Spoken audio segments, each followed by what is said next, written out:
Hello, everyone. Welcome.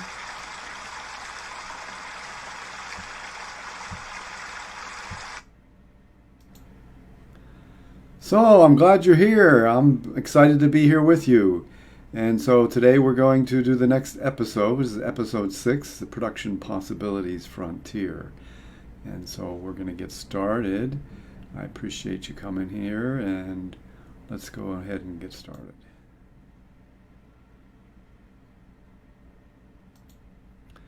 I want to welcome you to this Divine Economy Theory fireside and to thank you for taking your time to be here with me. I know your time is precious. This Facebook Live series serves as an audiobook and as an archival resource, since I am the author and originator of the Divine Economy Theory, and I am the one reading the book. This Facebook Live series is also a love story.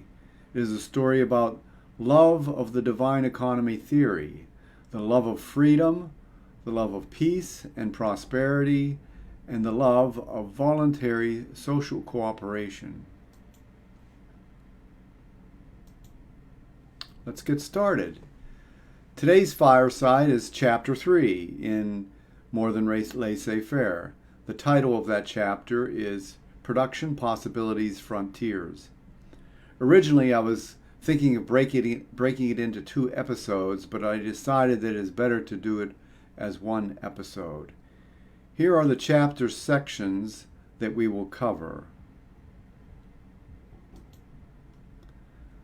So in Chapter 3, which is titled Production Possibilities Frontier, there are these sections: a macroeconomic tool, transformation element, human spirit element, law element, and order element. And those are the sections in Chapter 3 of More Than Laissez-Faire.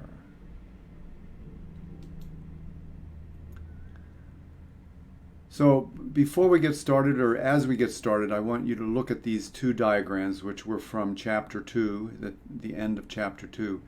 If you'll keep these in mind, because they will be pretty much a good starting point for our investigation and exploration of the production possibilities frontiers.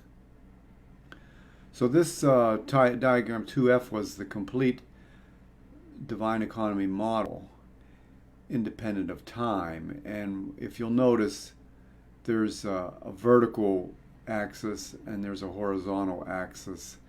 And when you have that, all of a sudden, then you have quadrants. So you have this quadrant and this quadrant and this quadrant and this quadrant. So that's important for you to keep in mind.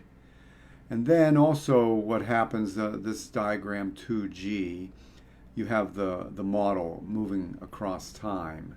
And so this, whichever quadrant you're looking at, it starts here, and then over time, it moves over here. And so if it's changed, it will show up in this other time period. And so the production possibilities diagram, you'll see this change over time. So let's go ahead and see who's here, if anybody's here.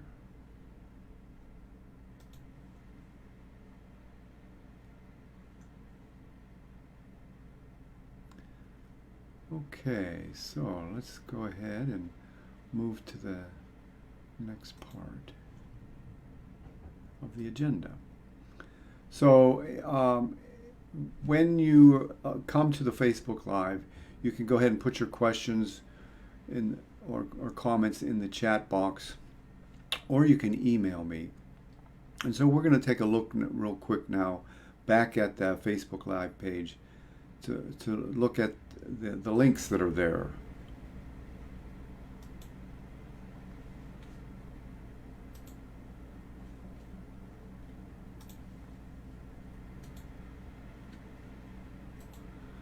So this first link takes you to More Than Laissez-Faire on Amazon. The second link is a way that you can be notified when the Facebook Live goes live, you'll be sent an email. The third link is a free workbook PDF that you can use to accompany you as we look at the diagrams through the audio, and when we go through the audio book. And then there's also a link to my YouTube channel on the divine economy theory. Also, then we have there's two email addresses you could reach me at, and so feel free to do that. Email me or you could drop things in the chat box. But if you're not watching it live and you wanted to contact me, you could just email me. So I think we're pretty much ready to get started. And so the next step is to go into the audio book.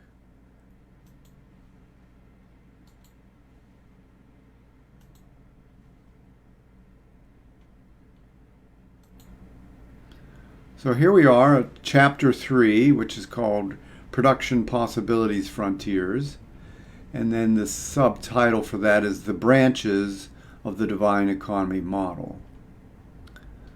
The preface.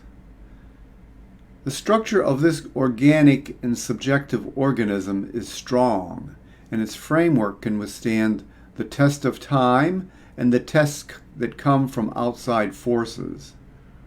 Growth is a main feature and a natural part of the process. Some conditions enhance and some conditions hinder this process. As stewards, it is our responsibility to understand what causes growth so we can create a healthy environment.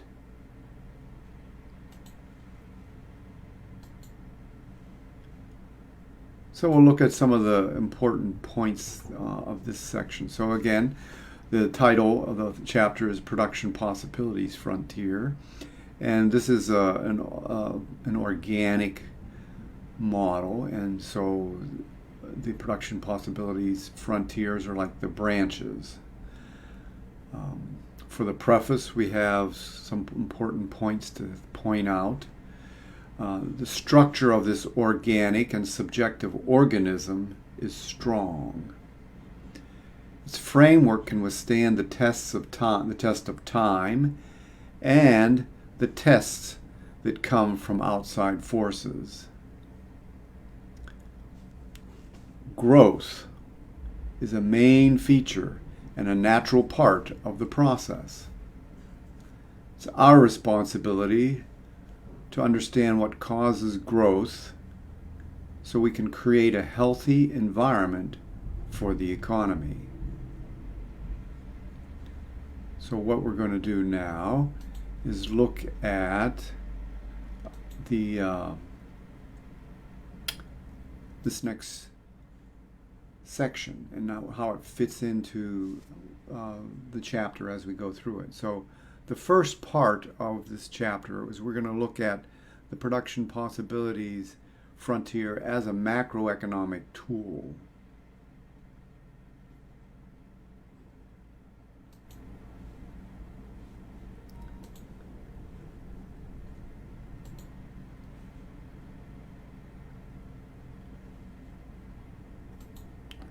Now that the complete model of the divine economy is defined, diagram 2F and 2G, we can examine production. Production constraints in general are defined by laws such as property rights, by the order given within the market, by transformation that is molded within the capital structure, and by the human spirit, which is entrepreneurial by nature and expressed as human action.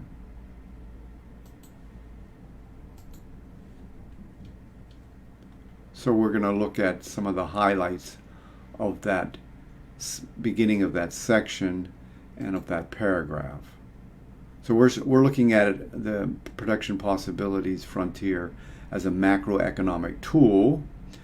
So when we're looking at production, there are constraints to production, and those are defined by laws, by the order, which is given in the market, by transformation, which is molded within capital structure, and by the human spirit, which is entrepreneurial and expressed as human action.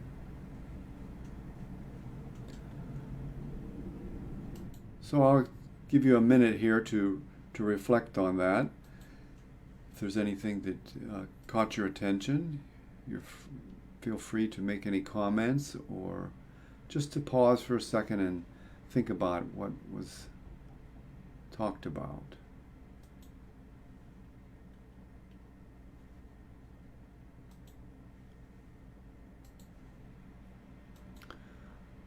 We're going to go now back to the audiobook, the next paragraph.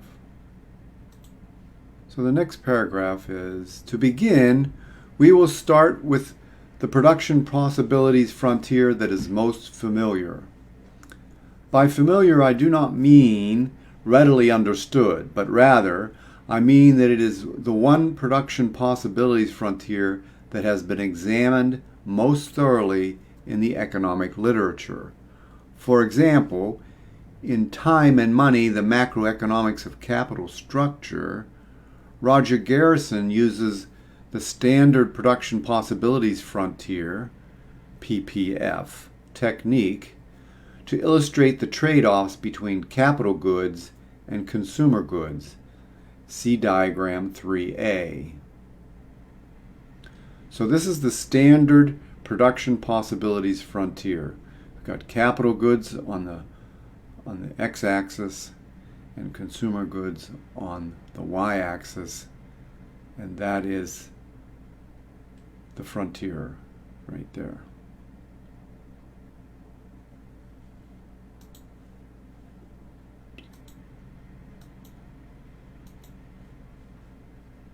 Uh-oh. Was that not? Okay.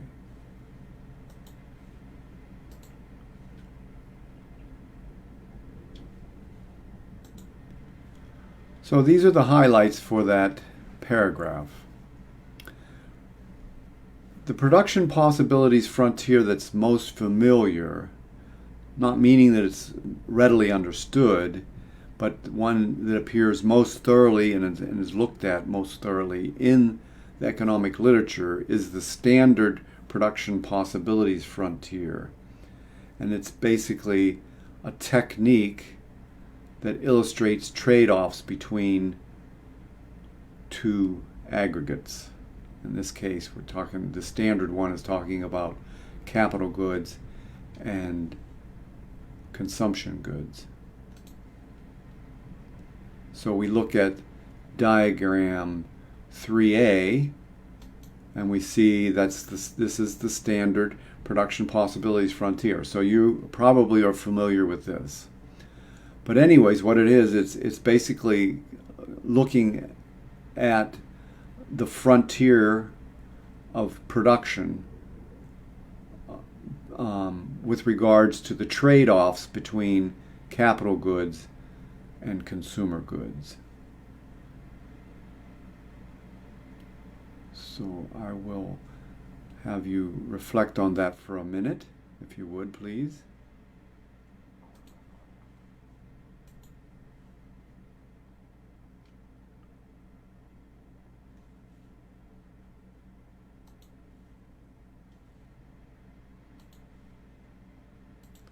And now we'll go back to the book, and we'll look at the next paragraph.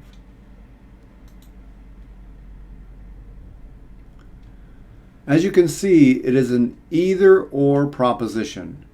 More of one good comes at the expense of the other.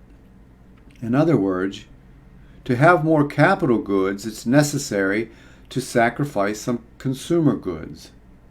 The underlying cause is that both have at least some of the same inputs, meaning that the output of one channels the inputs away from the other. When we examine diagram 3A, it becomes obvious that the frontier is defined by two axes, and these axes are two opposing aggregates. The relative position along the frontier is a net output. Since these are aggregates we are talking about, since these are aggregates, we are talking about macroeconomics.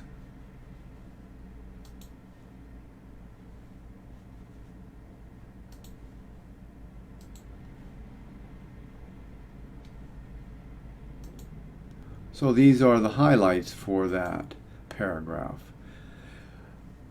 The production possibilities frontier is really an either-or proposition. More of one good comes at the expense of the other. And in this example, to have more capital goods, it's necessary to sacrifice some consumer goods. And the reason is that at least some of the same inputs are used. And so the output of one channels inputs away from the other. So we have this production possibilities frontier is defined by two axes, and they are axes of two opposing aggregates. And since they're aggregates, what it is, that means that we're talking about macroeconomics.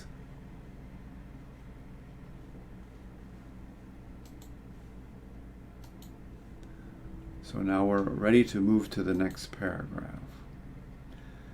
It's now time to see how the production possibilities frontier diagram works. At some point on the frontier, the output gain over time from a certain mix of inputs is equal to the output loss from channeling inputs in an alternative direction. This condition represents a stationary economy. For example, consider an economy where gross investment is offset exactly by capital depreciation. Considering that capital is the most limiting factor in the economy, the consequence is a no-growth economy. See diagram 3B.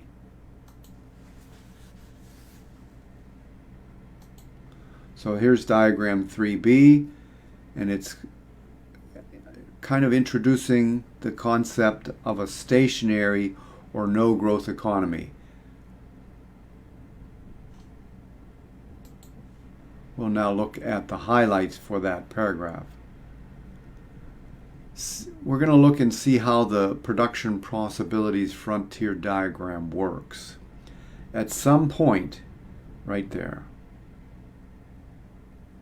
the output gain is equal to the output loss.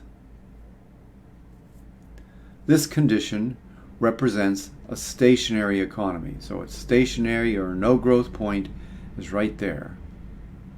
The consequence is a no growth economy. So this diagram is showing you the stationary or no growth economy, which would be at that position on the production possibilities frontier.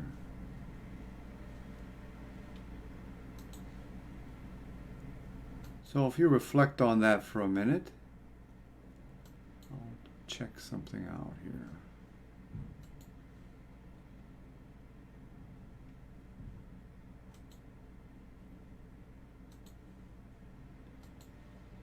We are now ready to go back and look at the next paragraph.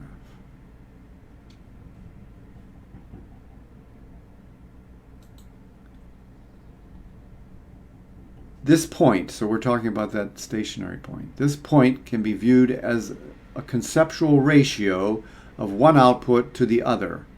In our example, the economy is stationary, and at the no growth point, when consumption C is equal to investment I in a symbolic sense, written in shorthand form as the ratio of C divided by I equals 1. So the highlight for that paragraph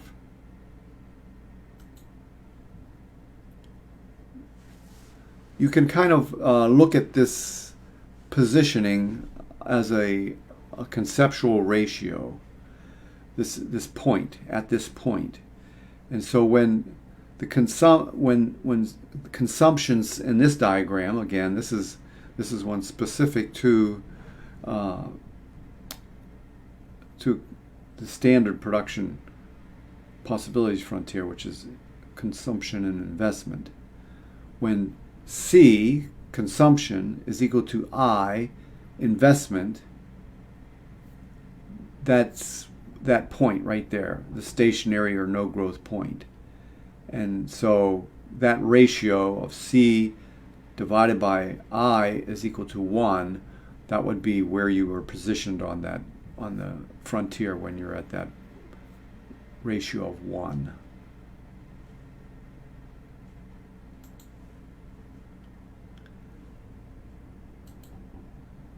So now let us go to the next paragraph. Let us now consider the two other economic conditions.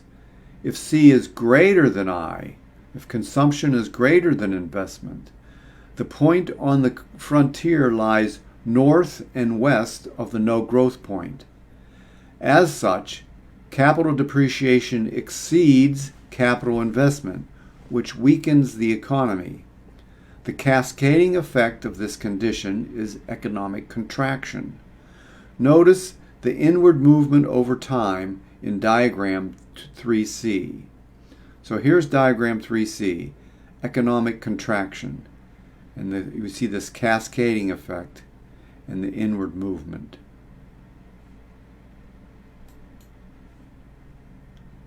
So we're going to look at the highlights for that paragraph.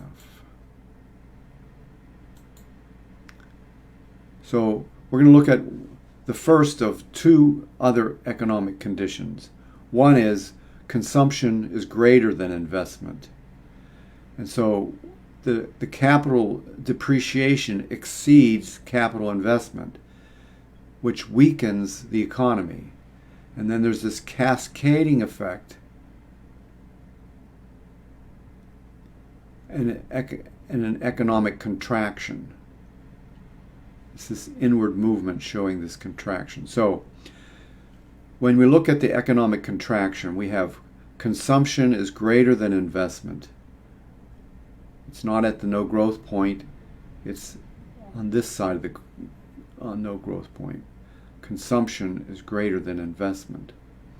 And since capital structure is an essential part of the transformation process, capital is the most limiting factor in the economy.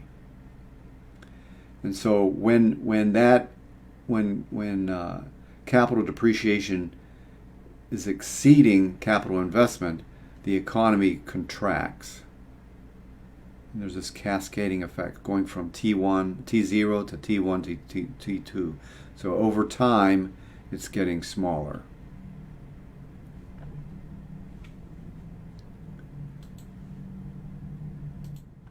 If you'll spend a moment thinking about that, I'm going to check something out real quick.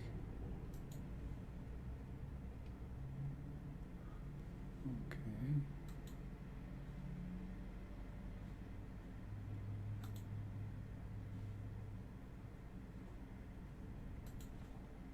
We'll now go to the next paragraph. So conversely, if consumption is less than investment, the point on the frontier curve lies south and east of the no growth point. See diagram 3D. Since capital is the most limiting factor in the economy, the cascading effect of investment being greater than consumption is an expanding economy over time. So the diagram 3D shows economic expansion.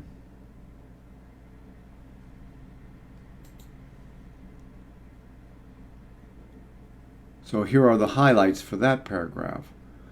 When investment is greater than consumption, then, and since capital is the most limiting factor in the economy, the cascading effect of investment being greater than consumption is an expanding economy over time. So what we have is, over time, there's this cascading effect, and the economy is expanding. because capital is the most limiting factor, and it's greater. The investment is greater than consumption.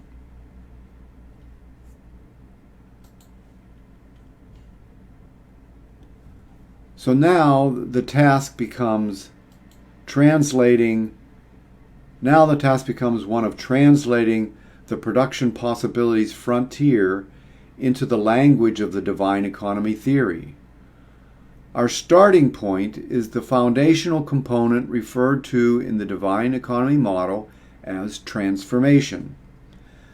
The basic economic element of transformation is the capital structure, which is also referred to as an intermediary potency. As you can see, not coincidentally, we are now able to connect the divine economy theory directly to the standard production possibilities frontier, and subsequently to contemporary economic literature via the relationship of consumer goods to capital goods, the capital structure.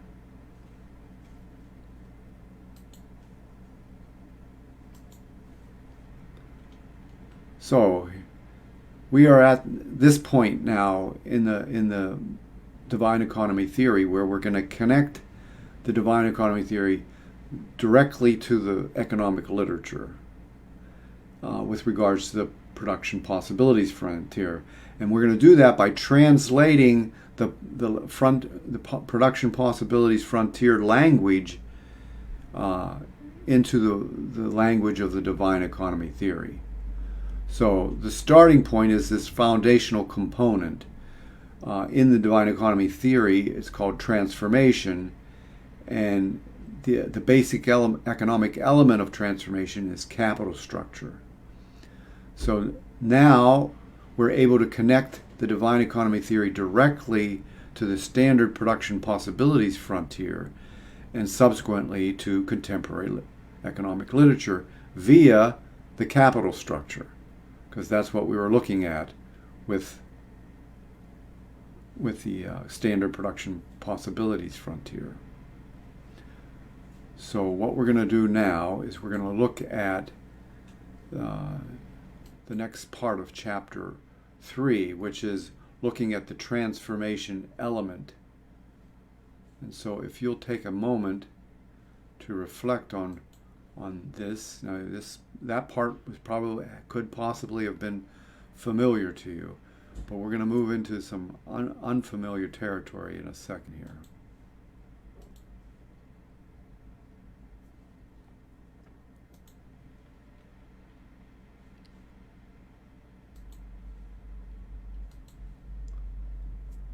So, like I said, we're about to move into the next section of the chapter 3, and it's called the transformation element of the divine economy model.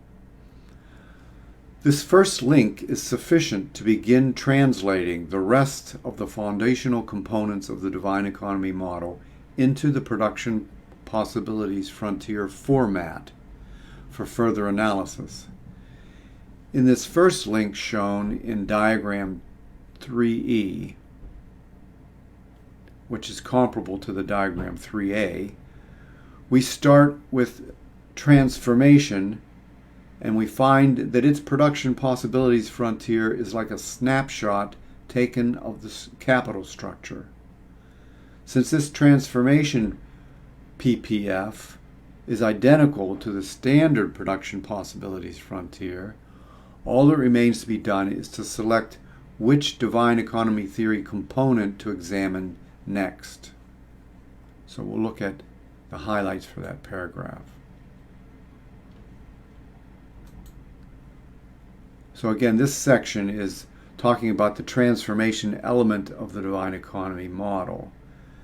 And this is what enables us to begin translating all the foundational components of the divine economy model into the production possibilities frontier format for further analysis. The production possibilities frontier is like a snapshot taken of the capital structure. That's what we see when we look at the transformation component, the transformation element. It's identical to the standard production possibilities frontier. And so because of that, all that remains to be done is to select which divine economy component to examine next. So again, what we have here is we have this transformation production possibilities frontier of diagram 3E. It has capital goods, consumer goods, and that looks exactly like what we saw in 3A with the standard production possibilities frontier. Capital goods, consumer goods. So that is why there's perfect translation there. And so now we can move on. And so we'll look at this next paragraph. So what it says is,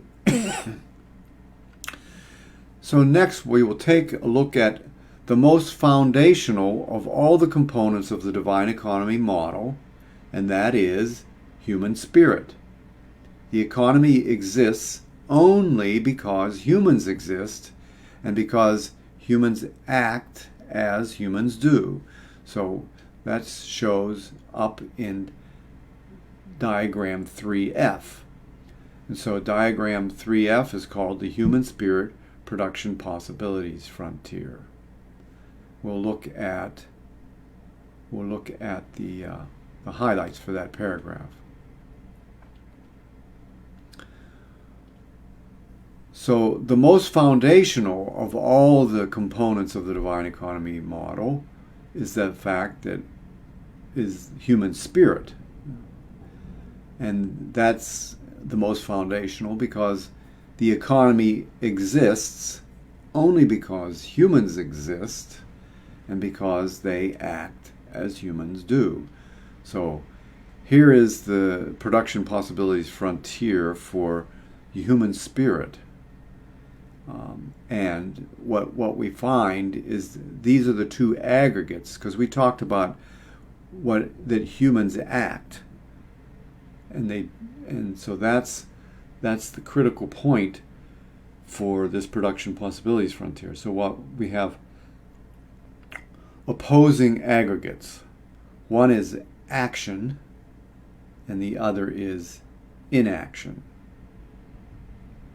And we're going to examine that as we move into the next section. So we are about to go into the human spirit element of chapter 3, looking at the production possibilities frontier for that.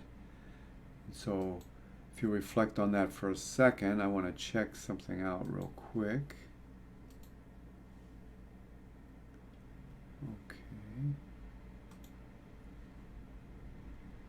But before we go, I just wanted to check to see if anybody was here. But before we go on, I wanted to visit with you in person, see how you're doing. Hope you're doing well. I'm also doing it for another reason. I'm very thirsty from speaking. My throat is dry, so I'm going to take a drink here.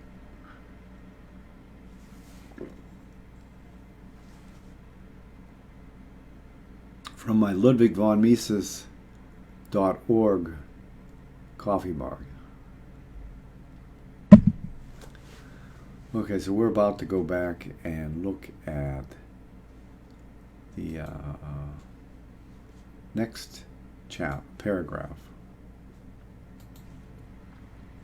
Actually, we're moving into the next section, like I said.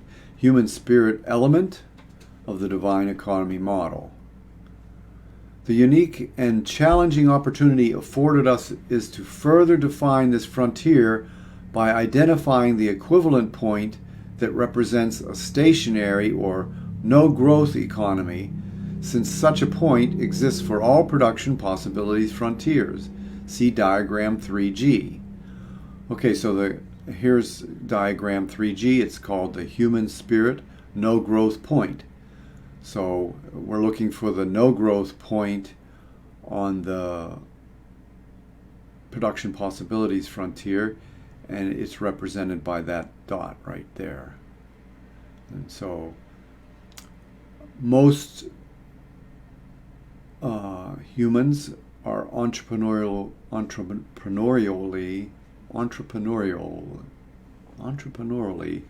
inactive. Okay, and that's represented by inaction being greater than action. So A is larger than B. Okay, and so the no growth point is where action and inaction are opposing and cancel each other out.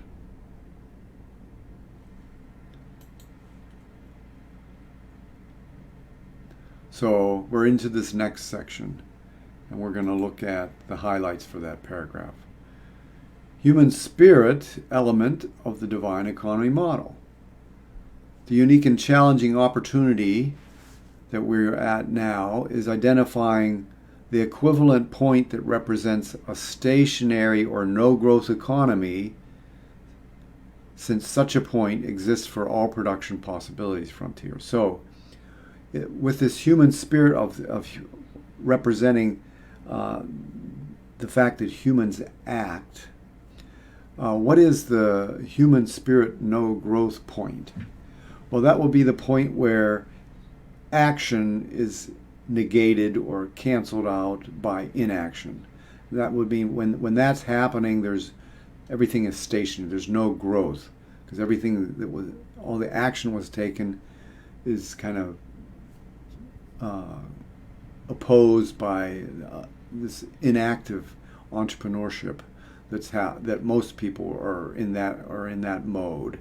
And so if that's enough to cancel out any of the active entrepreneurship that's taking place, you get this inertia kind of a thing, then you have the no growth point.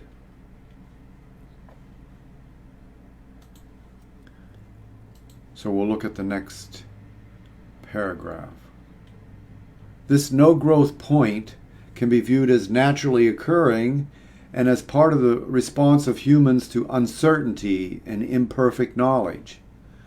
The paralysis of growth at the no growth point can be understood conceptually as action equals inaction in aggregate.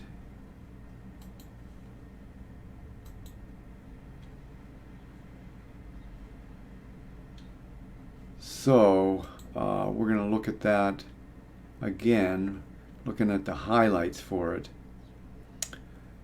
This no growth is a naturally occurring situation because to humans, what's out there's so much uncertainty. So there's a lack of action because of the uncertainty. And there's a lack of action because just of imperfect knowledge of what's out there and how to handle it. So for that reason, because of the uncertainty and the imperfect knowledge, there's this kind of a natural occurring tendency towards inaction. And when it's significant enough, there's a paralysis of growth. And when that happens, conceptually, it's a situation where action is equal to inaction in aggregate. So we're going to look at the next paragraph, which starts off saying, "What a strange statement." What it means is that relative to a free market or an unhampered economy, the inaction is great. So great that actions cannot offset the lost opportunities. For example, intervention increases the degree of imperfect knowledge in the market, causing opportunities to be lost. So we'll look at the highlights for that paragraph.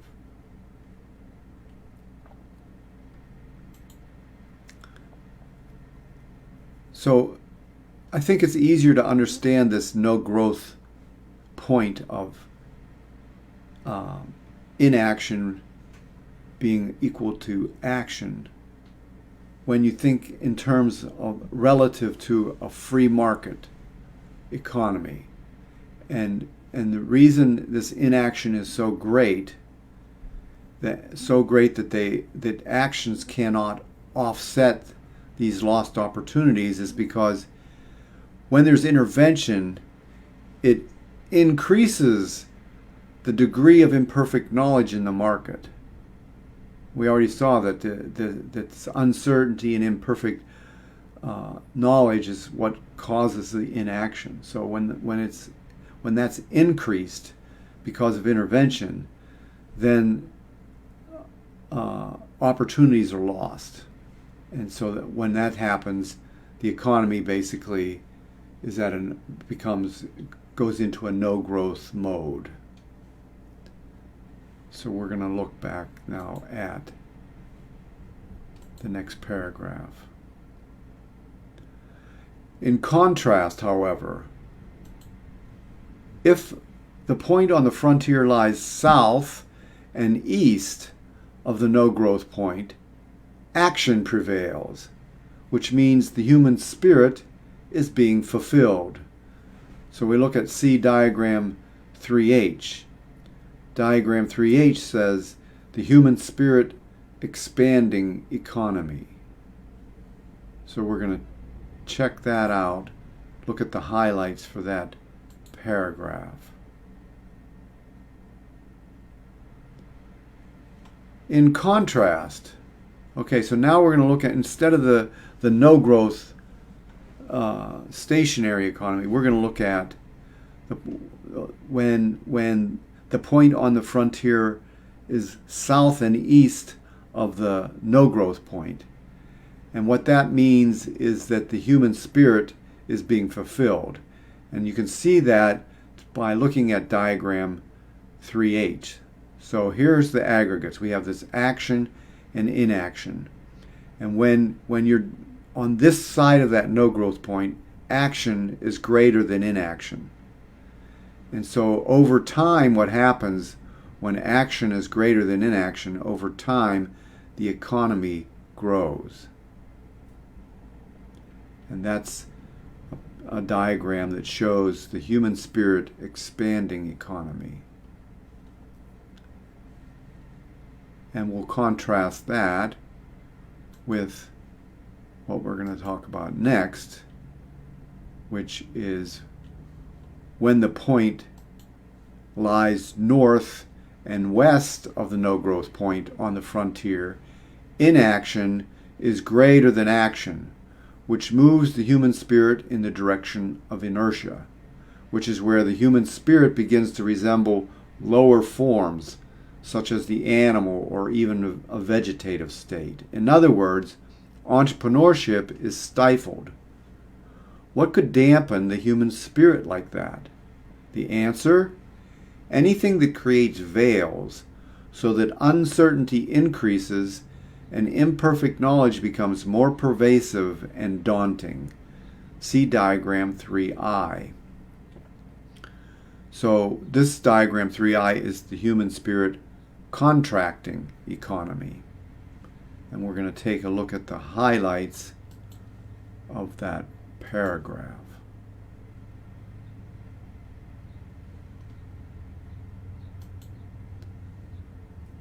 So, when inaction is greater than action, that moves the human spirit in the direction of inertia.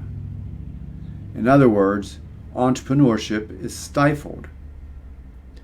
And what could dampen the human spirit like that? The answer is anything that creates veils so that uncertainty increases and imperfect knowledge becomes more pervasive and daunting. So that can be seen in the diagram 3I, which is called human spirit contracting economy. So what we have, here's the no growth point. We have it on the frontier, possibilities frontier, we're over here, which means inaction is greater than action. And so that what happens as a result of that, over time, as we go through time, the economy is contracting. So I'm going to give you a minute or two to reflect on that. And if you have any comments, you can go to the Facebook Live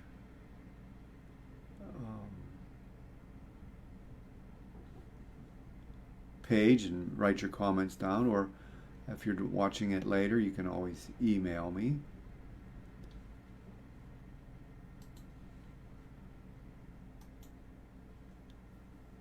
So we're going to go to the next paragraph.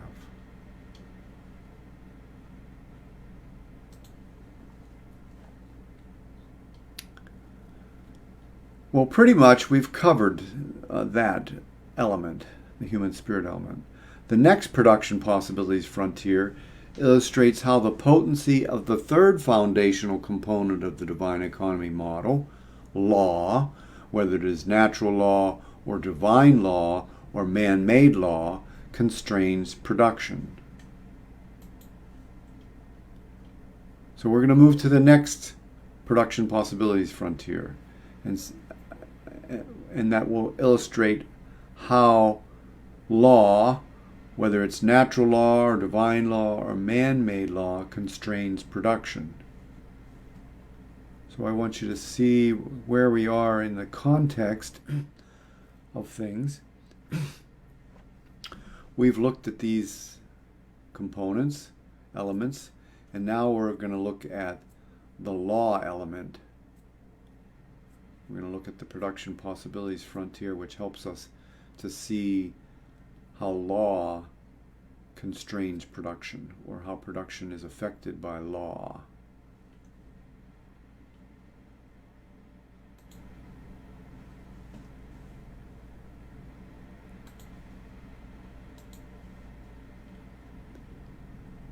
So this section is called Law Element of the Divine Economy Model. But before we go there, I want to return to here and visit with you in person. Again, I'm hoping you're well, and I'm hoping you're learning along with me on this.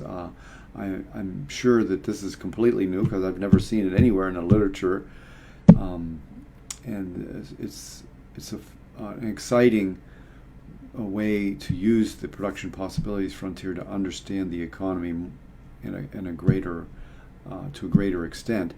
And I'll just give you a little bit of a secret to the end of this chapter. There's going to be something there that's really, really, really, really amazing about production frontier, possibilities frontier, that's never, ever even been suggested before, and it will put everything into a completely different perspective. So these are exciting diagrams just to see how it expands beyond the standard production possibilities frontier. But there's even, at the very end, there's something even more exciting that I'm going to share with you. But before we get there, I'm, again, really, my throat is dry. I don't know whether I had too much of a salty meal or what, but my throat is dry, so I'm going to take another drink from my Ludwig von Mises coffee mug.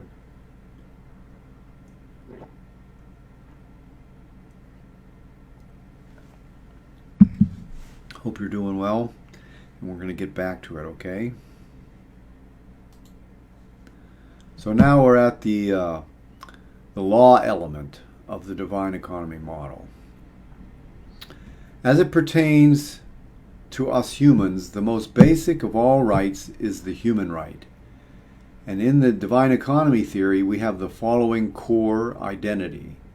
Human rights equals property rights, and its mirror image, property rights equals human rights. The point on the production possibilities frontier that represents the stationary economy is where encumbrances exactly offset freedom. See diagram 3J. So diagram 3J is called Law Production Possibilities Frontier and the No Growth Point. So we see laws that protect and laws that encroach. Those are the two aggregates. And then we see the no growth point. And we're going to look at that in more detail with the highlights.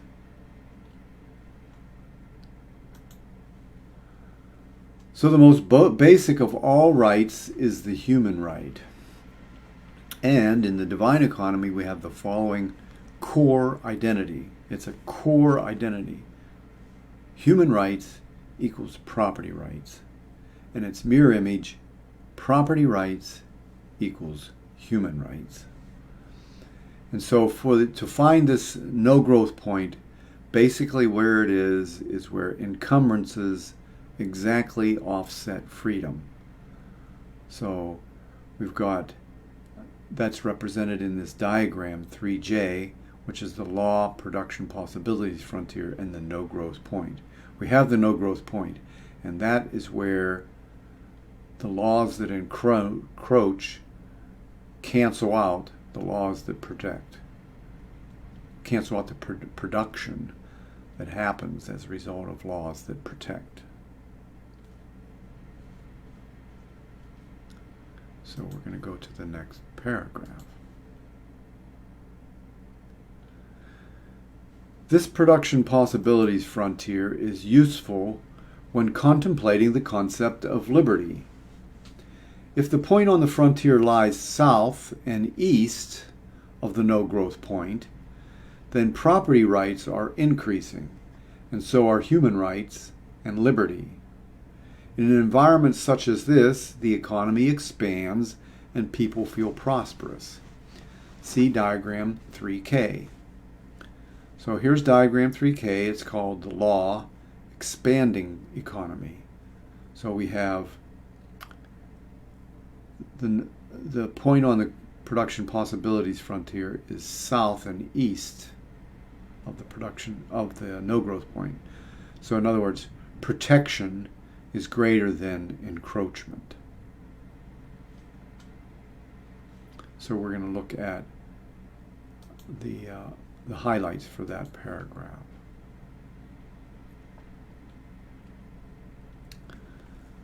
So this is really interesting, I think, that we can translate our economics and the model that we have with the economics into understanding liberty.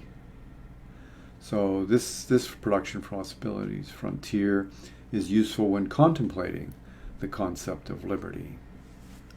So when property rights are increased, so again, if the point on the frontier is south and east of the no growth point, property rights are increasing, and so are human rights and liberty. In an environment such as this, the economy expands and people feel prosperous. So we have these aggregates, laws that encroach and laws that protect. And when the laws that protect are greater than those that encroach, then property rights are increasing, human rights are increasing, liberty is increasing, and so that over time, then that's an environment which makes it so that the economy can expand and people feel prosperous. And so over time, the economy is expanding. So we're going to look at the contrast of that. In contrast, when the point lies north and west of the no growth point, on the frontier, laws that encroach upon liberties cause their baleful effects on the economy, leading to a contraction. As property rights are whittled away, for instance, the production possibilities frontier shrink, shown in diagram 3L.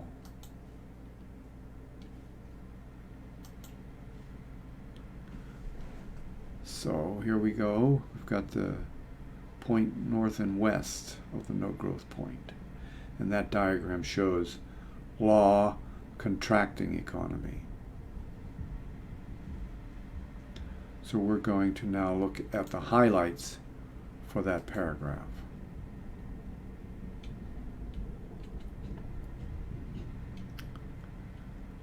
Let's see if I can get it all on there. Okay. So in contrast, when we have the situation where the point is north and west of the no growth point, we have the laws that encroach upon liberties cause their baleful effects on the economy, leading to a contraction. As property rights are whittled away, the production possibilities frontiers shrink.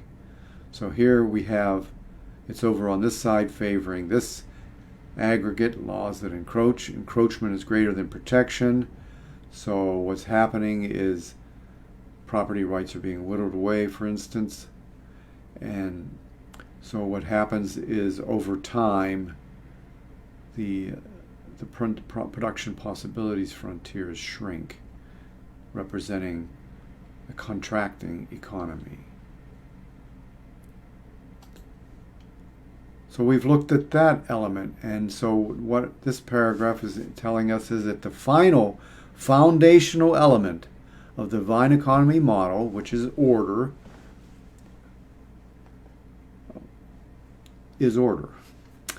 Consider the different outcomes resulting from a system that has order and a system that is in chaos. It is in this sense that order affects production as portrayed by the following production possibilities frontier. So we're going to look at the highlights for that. So there's one final foundational element of the divine economy model, and that's order. And so what we're going to do is consider the outcomes, the different outcomes that come from a system that has order and a system that is in chaos. And that's how we're going to see, using the production possibilities frontier, how order affects production. So I'm going to give you a moment here to reflect, and I'll check out something while you're doing that.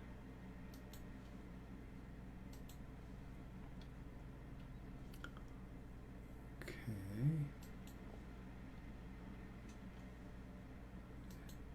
If you have anything you'd like to send me an email or whatever if you have a question, feel free to do that.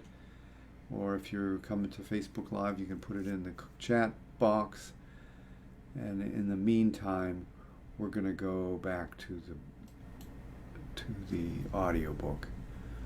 So we're going to look at the order element of the divine economy model. But before we do, we'll check out real quick where we are. So we're at the very end here of this chapter.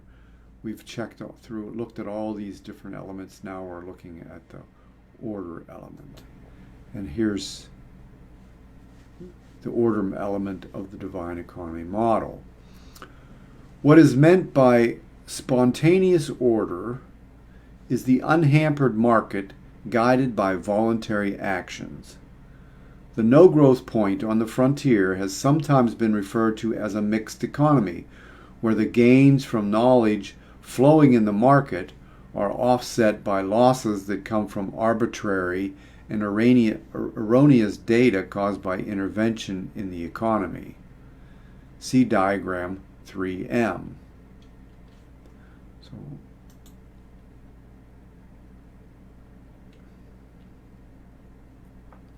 For example, prices that are manipulated when the money supply is artificially altered send misleading signals throughout the market, causing at the same time both overconsumption and malinvestment.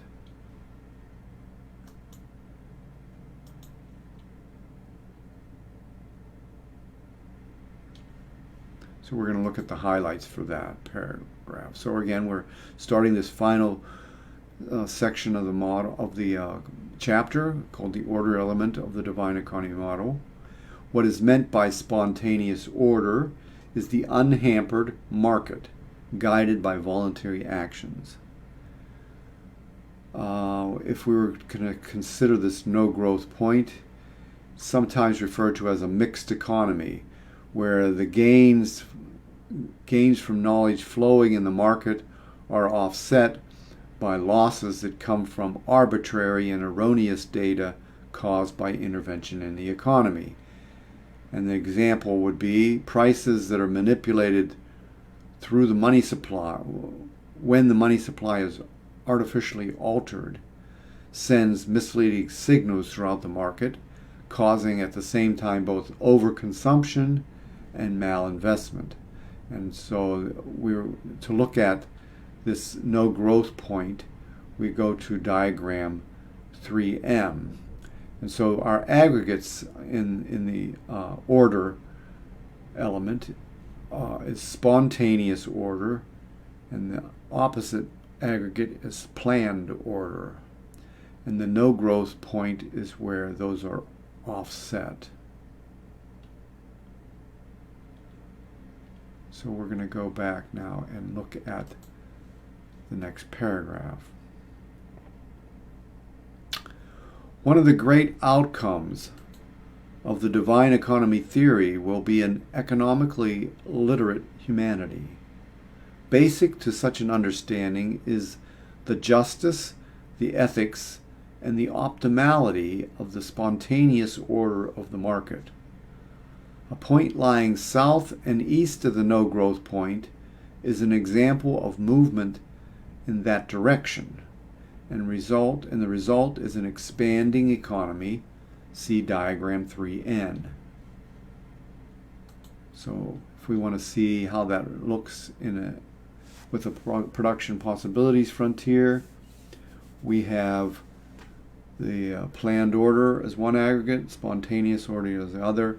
The diagram is called order expanding economy. And so I'm going to go over that in more detail on the highlighted area, highlighted section. So one of the great outcomes of the divine economy theory will be an economically literate humanity. Basic to such an understanding is the justice, the ethics, and the optimality of the spontaneous order of the market. And so when the point is lying south and east of the no growth point, that's when we have an expanding economy. So here we have the order expanding economy. Here's a planned order aggregate, spontaneous order aggregate. We're south and east of the no growth point, which means there's movement towards the free market. And over time, what happens is we have an expanding economy.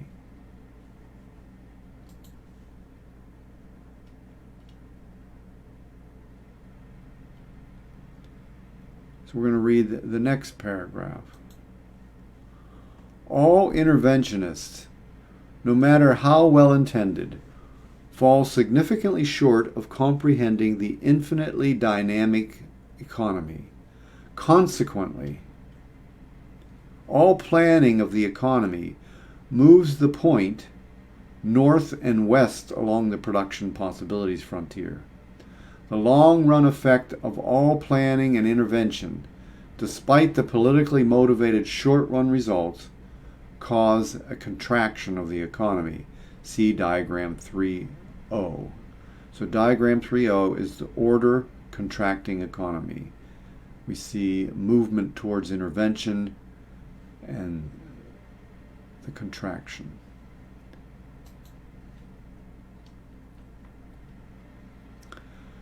All interventionists, these are the highlights, no matter how well intended, fall significantly short of comprehending the infinitely dynamic economy.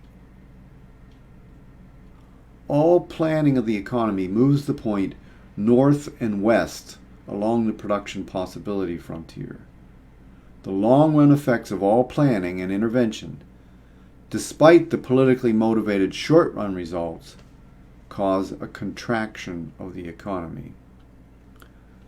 So those who are in there intervening, trying to plan the economy, they cause the economy to move along this production possibility frontier north and west of the no growth point. And that causes over time the economy to contract. So I'm going to give you a moment to reflect, if you would please. Think about what we've been talking about.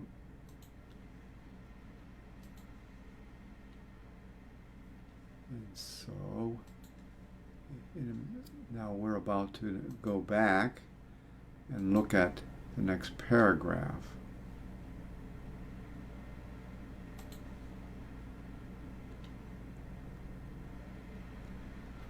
I will conclude this chapter with a final thought.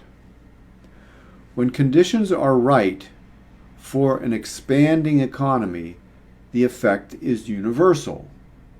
Similarly, the effects of a contracting economy are also universal. However, the equilibrium force that is inherent in the economy naturally eliminates the deleterious effects of interventionism once the intervention is stopped at its source.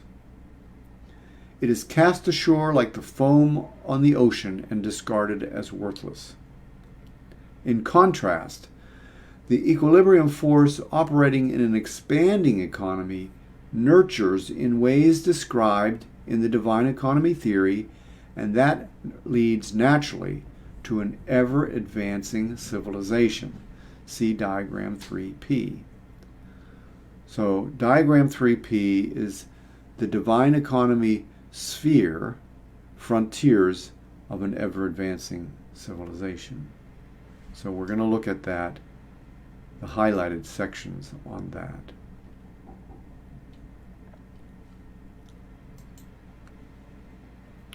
This is the final thoughts that I was mentioning earlier about how you're going to be amazed by not only what we've learned, how to use those production possibilities frontiers, but where it ultimately leads and how that can be understood in greater detail and greater expansion of thought.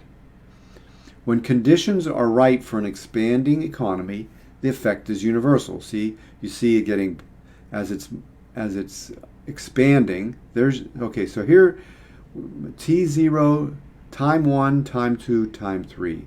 So we were showing on expanding economy that in that quadrant, that little arc, that it just kept moving out. That was the expanding economy. And an expanding economy, it's universal. It's affecting the whole thing. So it not only affects that, but the whole economy is affected by it.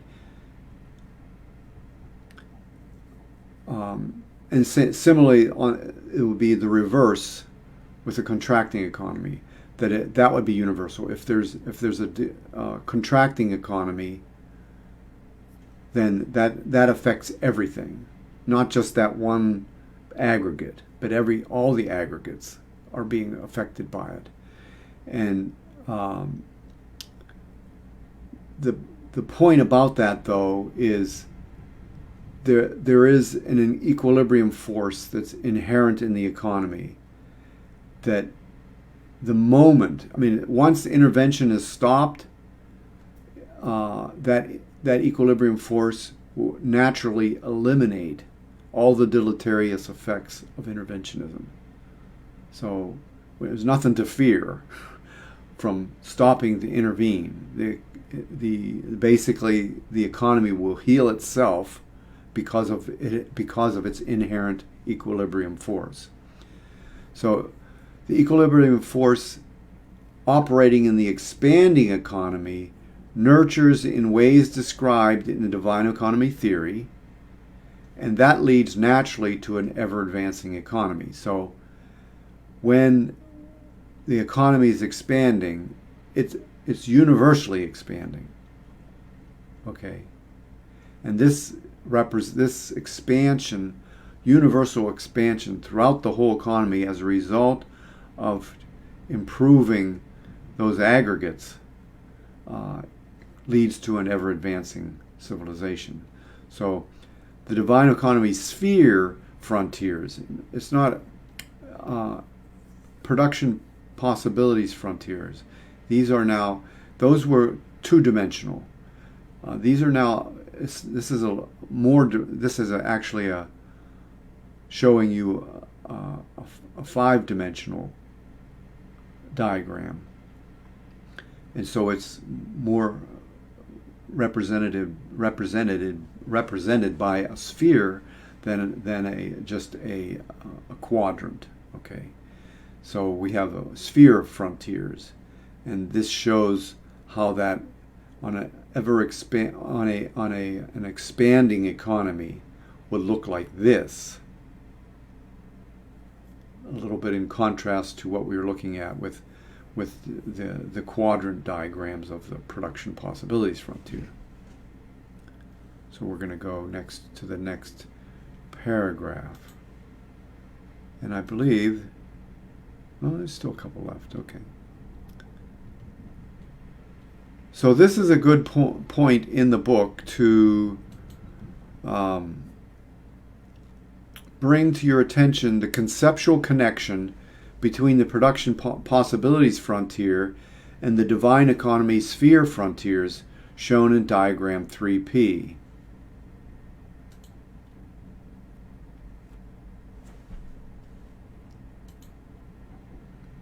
Production possibilities frontier are simply two-dimensional quadrant diagrams. So we'll look at the highlights for that.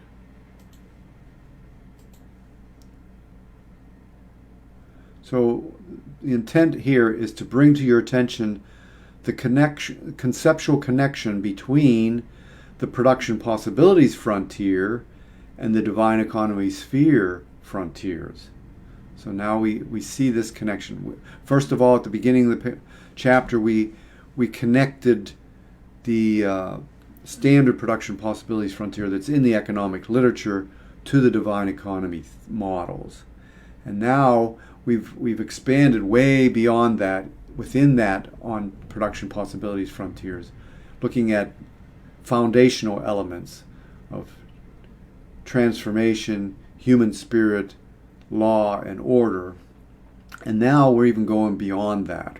We're seeing that it's not just this small thing of two aggregates, because everything that's affected there affects the whole economy in all directions, and so that's more represented by the sphere frontiers that are shown in diagram 3P. So not only is that growing, getting bigger, but so is that part, and all around it's all being affected.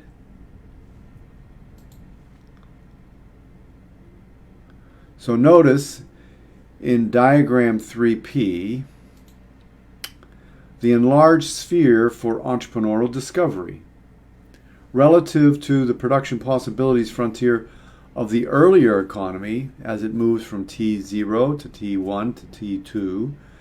There is more spontaneous order, market. There is more law, liberty. Relative to the earlier economy, the potential transformation is greater, and the capacity and potential of the human spirit is increased. Justice and unity are relatively more advanced due to the evolution of the nature and role of knowledge.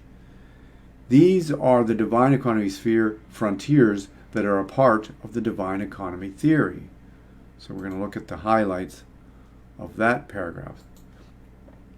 Now this paragraph is going to be describing what's happening on these divine economy sphere frontiers, and it really is going to take some reflection, because it's and hopefully you're understanding the model enough to be able to see the whole picture and how everything's connected. So notice in diagram 3P the enlarging sphere for entrepreneurial discovery. So I want to make sure that I'm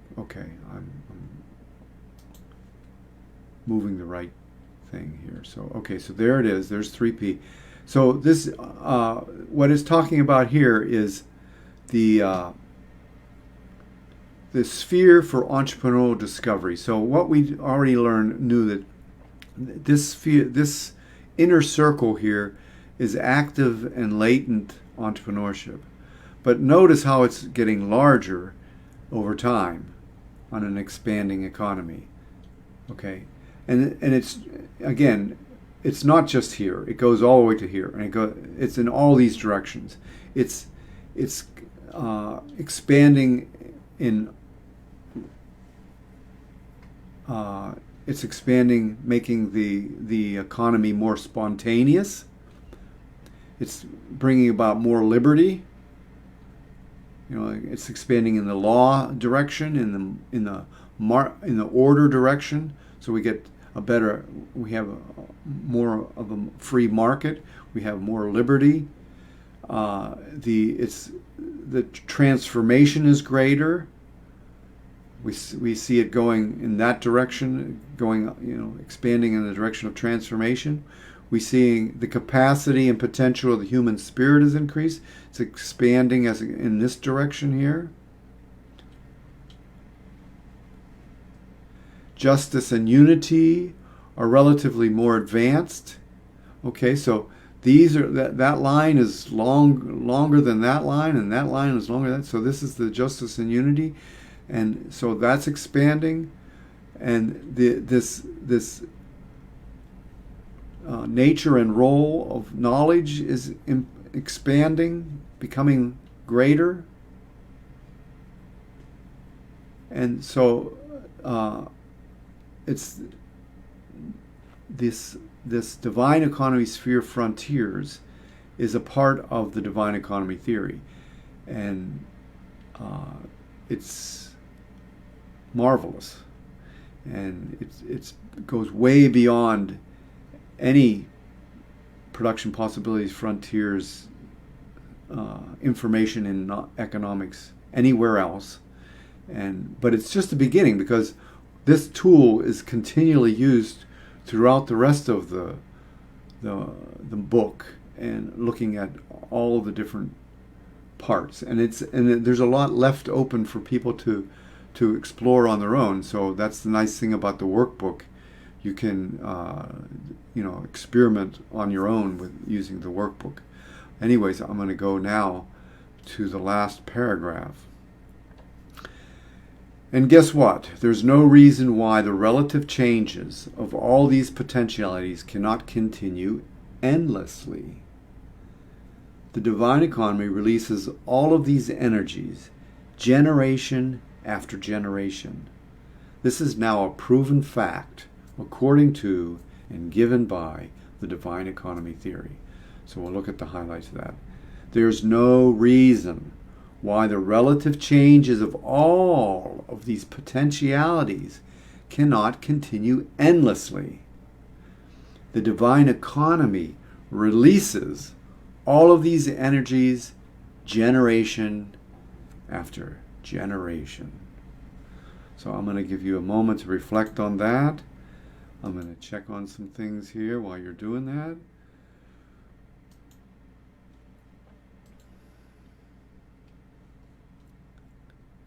And then we'll come back and we'll just take a brief look at the selected exercises. Now, this book and all the books in the series are written for a general audience, but they also have questions at the end of at the end of each chapter, which is which makes it a textbook.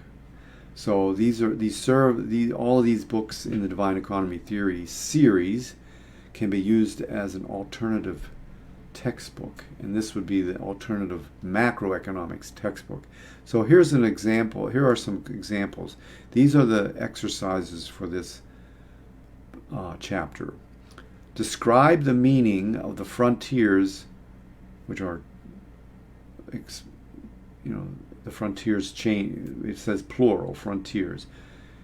I'm going to actually I'm going to skip that part and go to the highlighted part on this. So we're looking for the meaning of the frontiers in the standard production possibilities frontier, and also in the divine economy frontiers in terms of limited resources.